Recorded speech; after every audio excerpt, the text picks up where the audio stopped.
It's Thursday, July 2nd. In the headlines, opposition MP calls for national femicide registry. In business news, we have news on major players in the sector, plus your usual market updates.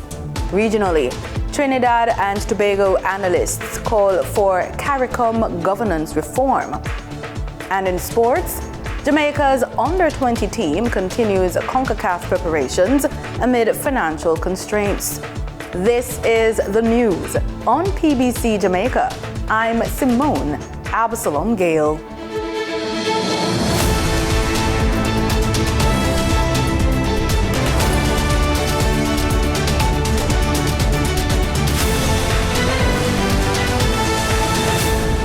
The opposition is calling for stronger action to tackle gender-based violence, warning that Jamaica must move beyond reacting to tragedies after they occur.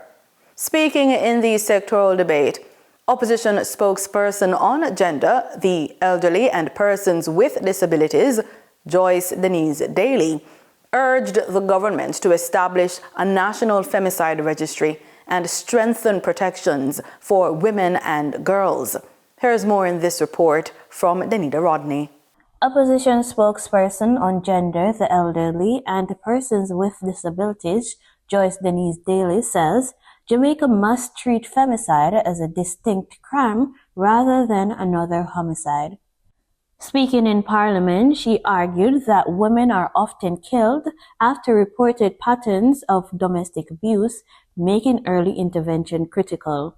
Femicide, however, refers specifically to the killing of women and girls, most often following a pattern of domestic abuse, manipulation, violence. This distinction matters, Madam Speaker, because the required solution differs. If we continue to treating every femicide as simply another homicide, we will continue responding after lives have already been lost. Spokesperson Daly said the country needs a national femicide registry to help authorities identify warning signs before violence turns deadly. It is time for Jamaica to establish a national femicide registry. Such a registry would allow us to collect, analyze critical information, including previous reports of domestic violence, restraining orders, police interventions, and other indicators of escalating abuse. She suggests the information could help policymakers, social workers, and law enforcement detect patterns, improve interventions, and prevent future deaths. It would enable policymakers, social workers, and law enforcement to identify patterns, improve interventions, and ultimately preserve and save lives. Ms. Daly said preventing femicide requires shifting the focus from responding after a tragedy to identifying and addressing the warning signs before lives are lost. Reporting for the news on PBCJ, I am Danita Rodney. Minister of Justice and Constitutional Affairs Delroy Chuck has opened the debate on the proposed Mediation Act as the government moves to strengthen alternative dispute resolution in Jamaica. Speaking in Parliament this week, he explained that the legislation is expected to expand access to mediation services across communities and establish a framework for court-directed and international mediation. The enactment of this legislation represents a defining moment for Jamaica. It will move mediation from fragmentation to coherence, from uncertainty to clarity, and from limited use to national impact. It will support the island's justice system, making it more accessible, more efficient, and better aligned with the demands of a modern society. Investigators are seeking information about the robbery of automated teller machines at Scotiabank's Portmore St. Catherine branch. In a statement, Security company Beryllium Limited said it's working closely with the police and stressed that its priority is the safety of its personnel, the security of clients' assets, and establishing the facts surrounding the incident. According to the police, the theft took place sometime between Saturday afternoon and Sunday morning when several individuals allegedly gained access to the ATM area. Investigators reportedly reviewed surveillance footage showing people dressed in black arriving in a Nissan Latio sedan before entering the section used by security personnel to access the machines. The group is believed to have used access codes to open 4 ATM safes, remove a substantial sum of cash, and flee the scene. The robbery was discovered during routine checks by security personnel who noticed that the door to the ATM facility was partially open. 7 outstanding members of the Jamaican Diaspora received the 2026 Governor General's Achievement Award during a special ceremony at the 11th Biennial Jamaica Diaspora Conference held at the Montego Bay Convention Center. The honorees were selected for their exceptional service, leadership, and meaningful contributions to Jamaica's development and their respective overseas communities. Through your achievement, your service, and commitment, you have carried the spirit of Jamaica into communities all around the world. The 7 awardees we honor today exemplify steadfast service to Jamaica and significant achievement in their respective fields. Ms. Lisa Rutty for Diaspora Engagement and Humanitarian Support. She played a pivotal role in mobilizing humanitarian support during disaster relief efforts, helping to raise over 700,000 Canadian dollars, and coordinated critical aid shipments to Jamaica while also championing community engagement, education, and entrepreneurship initiatives. Ms. Christina McPherson for Mentorship and Immigrant Empowerment. She has empowered newcomers and members of the Jamaican diaspora by providing guidance, support, and opportunities for successful settlement and career growth.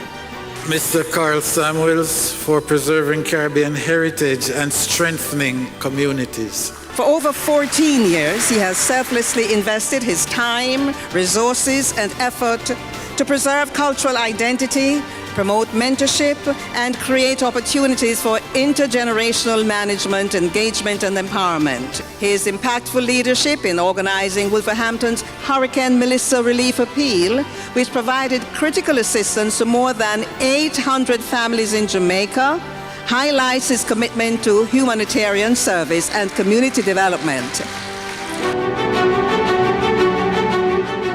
Ms. Asher Richards for Migration Advocacy and Disaster Response Initiatives.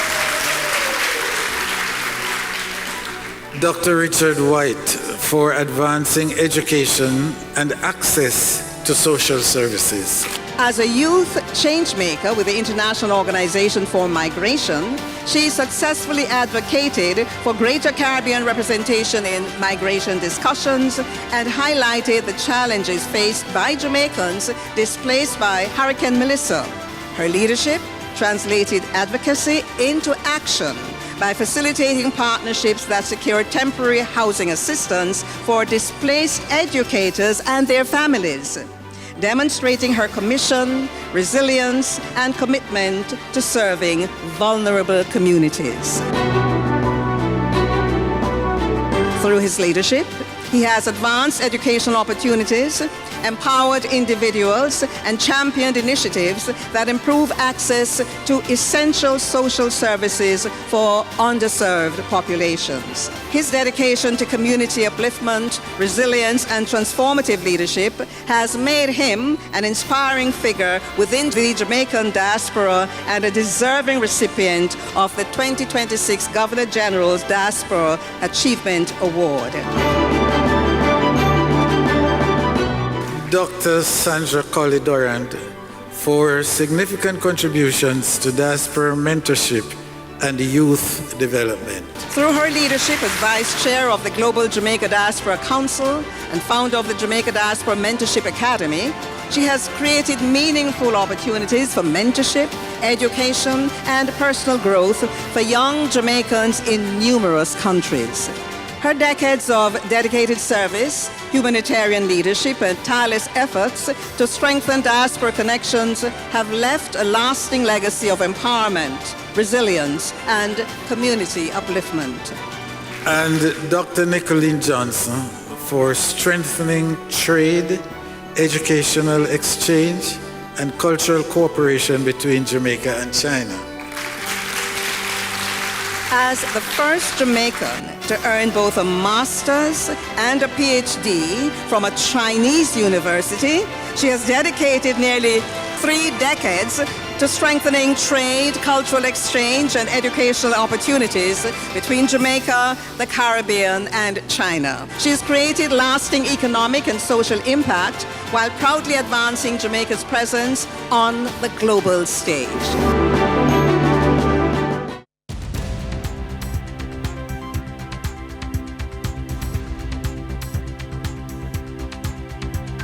In the business report, the Development Bank of Jamaica, DBJ, has received strong credit confidence from Caribbean Information and Credit Rating Services Limited, Caricom, with the regional ratings agency reaffirming the bank's credit ratings and assigning a stable outlook, recognizing DBJ's strategic importance to Jamaica's economic development, strong financial performance, and sound governance.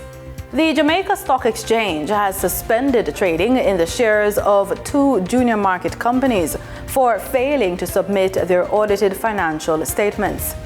Trading in the shares of Kintyre Holdings and Atlantic Hardware and Plumbing Company was suspended with immediate effect on Wednesday.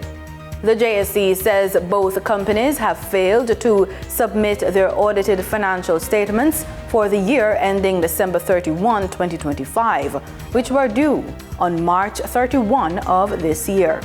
The Jamaica Stock Exchange says the suspension will remain in effect until Kintyre Holdings and Atlantic Hardware and Plumbing Company submit their required audited financial statements. Time now for a look at the movements in the financial market with Denise Williams.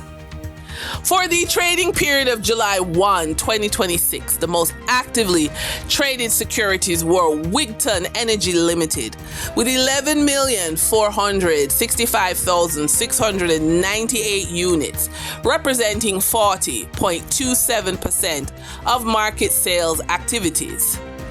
Omni Industries Limited with 4,161,533 units, representing 14.62% of market sales activities. Trans Jamaica Highway Limited with 1,497,335 units, representing 5.26% of market sales activities. Investor activity remained concentrated in transportation and distribution plays, signaling continued interest in dividend-producing and strategic assets. Turning to the foreign exchange market based on Bank of Jamaica data for July 1, 2026, Forex traders recorded significant activity with strong demand across major currencies. For the US dollar, trading margins reflected steady liquidity, with the US selling at $158.79 and buying at $157.39. For the Canadian dollar, moderate gains supported by $2.18 transaction spreads. The Canadian dollar sold for $111.18 and was bought for $109. The British pound saw continued volatility and offered short-term trading opportunities of $5.59 in profits for the banks. The British pound sold for $210.62 and was bought for $205.03. These movements underscore the importance of cash flow timing, currency awareness for businesses managing import costs, debt servicing, or overseas exposure. For our credit report tip of the day, you know your partner's favorite food, vacation destination, and love language, but have no idea what their credit score is, how much debt they carry, or whether they consistently pay their bills on time. Then one day, a conversation about buying a home, financing a car, or starting a business revealed a financial reality that neither party was prepared for. The issue isn't debt. The issue is whether both people understand the financial risks they are asking each other to share. A low credit score is not a character flaw. It is financial data. Like any data, it should prompt questions, not assumptions. Questions like, what happened? Was the low credit score or the credit score challenge caused by job loss, illness, divorce, poor financial education, or repeated overspending? More importantly, what has changed? The answers matter far more than the number itself. The healthiest couples don't merge finances because they're in love. They merge financial strategies because they've earned each other's trust. And that's today's business report. I'm Denise Williams. Until next time, stay informed, stay intentional, and keep building forward. See you soon.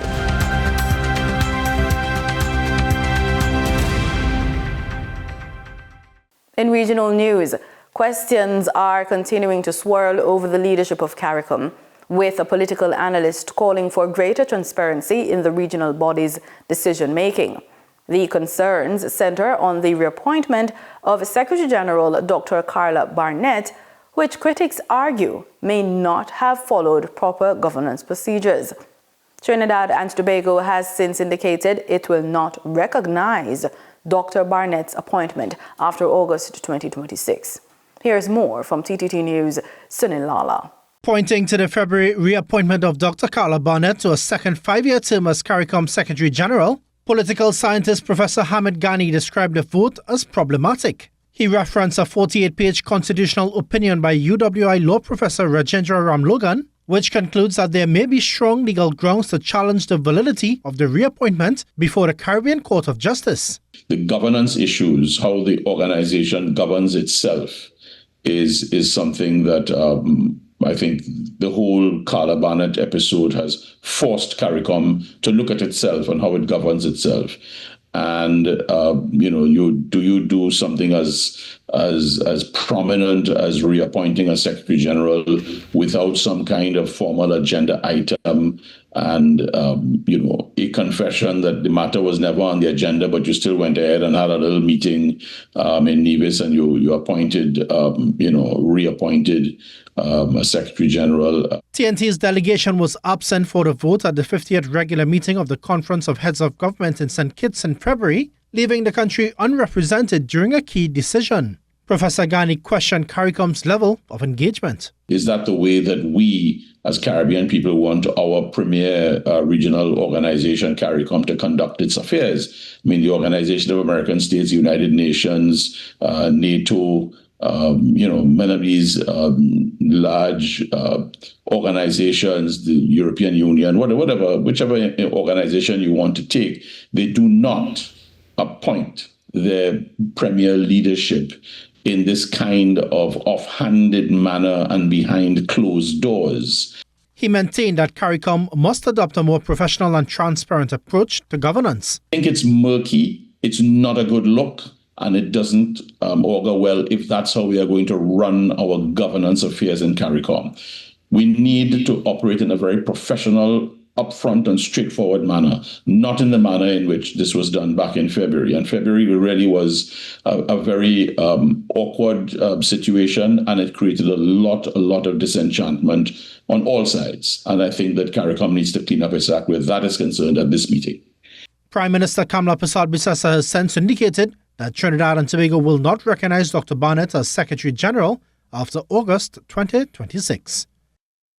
The Pan American Health Organization, PAHO, the regional office of the World Health Organization for the Americas, says preliminary assessments following last week's earthquakes in Venezuela have found damage to 3 health facilities, while all 8 facilities assessed so far require urgent external support.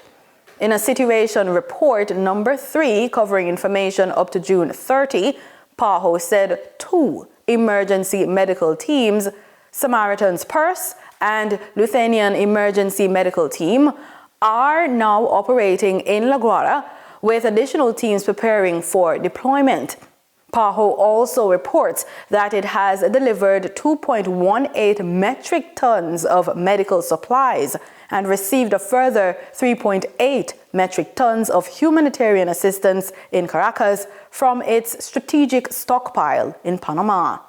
The shipment includes medicines, medical supplies, and water, sanitation and hygiene items, bringing the total support mobilized for the health response to nearly 6 metric tons. To help sustain relief operations, PAHO has launched a $23.9 million emergency appeal to fund life-saving health interventions and maintain access to essential health services for communities affected by the earthquakes over the next 6 months. International aid efforts are intensifying in earthquake-hit Venezuela, where a golf course has been converted into a makeshift relief and medical center for thousands left homeless. With hospitals overwhelmed and supply chains disrupted, humanitarian workers and military teams are racing to provide urgent care and prevent the spread of disease as survivors struggle to rebuild their lives. Here's more from Al Jazeera. A golf course turned into a military and humanitarian center for those who have lost everything. It's here where international NGOs have partnered with the Venezuelan government to provide much-needed help. Mobile medical unit. Adi Fletcher says healthcare is a major concern. Injuries in particular, I think that chronic health conditions are also a primary concern, especially given that there's a disruption in supply chains at the moment, unavailability of medicines, so being able to treat those patients, and of course primary health care. Members of the Venezuelan military are also assisting. They say international aid will be crucial in the months ahead. It's important that we can have assistance from different places. It's a heroic measure, and we're trying to help with what we have. Millions have been affected by the devastating earthquakes. Many are coming here because they have nowhere to go back to. People are in desperate need and know the situation will become increasingly difficult in the months ahead. Frisar Gonzalez has lost all of his belongings. He's camping here with his family. He says the government of Delcy Rodriguez has failed. When the earthquake happened, there was nothing. Only when the international help, they started to come out. We were on our own. This government is done. They have to go. They have taken us to misery. Many here feel the same way, frustrated by what they say is the lack of government support. But for now, the immediate concern is helping people cope with the aftermath. Humanitarian workers are extremely concerned about the possibility of an outbreak, as there's been reports of diarrhea and other diseases. That's why they're requesting portable toilets. And they also want authorities to organize places like this one to prevent overcrowding and the spread of disease. Hospitals around the region have also been damaged and yet are now at full capacity.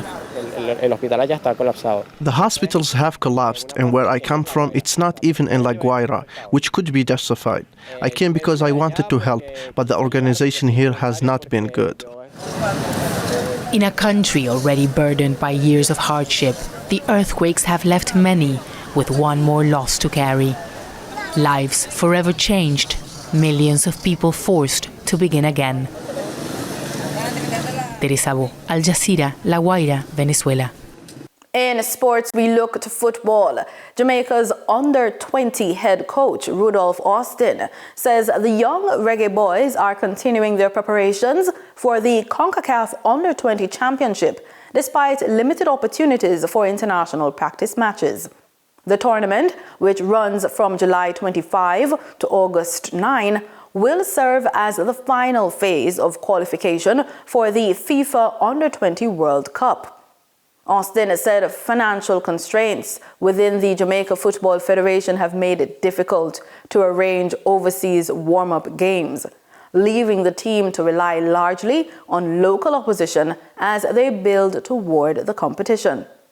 Since advancing to the championship, Jamaica have played just one practice match, beating Haiti's Under-20 team 1-0 in Miami. But Austin says the squad has remained in camp and is working daily to prepare. Over to cricket. As Cricket West Indies Board of Directors and Executive Management have held high-level talks in Antigua, focusing on the organization's 2024-2027 strategic plan, the long run. The weekend meeting, chaired by President Dr. Kishore Shallow, reviewed performance governance priorities and key development initiatives aimed at strengthening West Indies cricket. A major focus was the proposed transformation of the Cricket West Indies campus at Coolidge Cricket Ground into a modern, world-class, high-performance and operations hub. Officials also assessed progress on commercial and financial sustainability projects being led by CEO Chris Derring, including efforts to modernize operations, diversify revenue, and expand commercial opportunities across the region. The board says the initiatives are designed to position West Indies cricket for long-term stability and success, both on and off the field. We return to football. The FIFA World Cup round of 32 continued yesterday with 3 more teams securing their places in the last 16. England booked a meeting with co-hosts Mexico after defeating DR Congo 2-1 in a hard-fought contest. Belgium also advanced, but needed extra time to edge Senegal 3-2 in one of the most entertaining matches of the knockout stage. Meanwhile, the United States kept its World Cup hopes alive with a comfortable 2-0 victory over Bosnia to set up a round of 16 showdown with Belgium. Attention now turns to today's round of 32 fixtures, with Spain facing Austria, Portugal taking on Croatia, and Switzerland meeting Algeria as the race for a place in the last 16 continues. And that's the news on PBCJ. You can follow us on our social media platforms at PBCJamaica. Thanks for watching.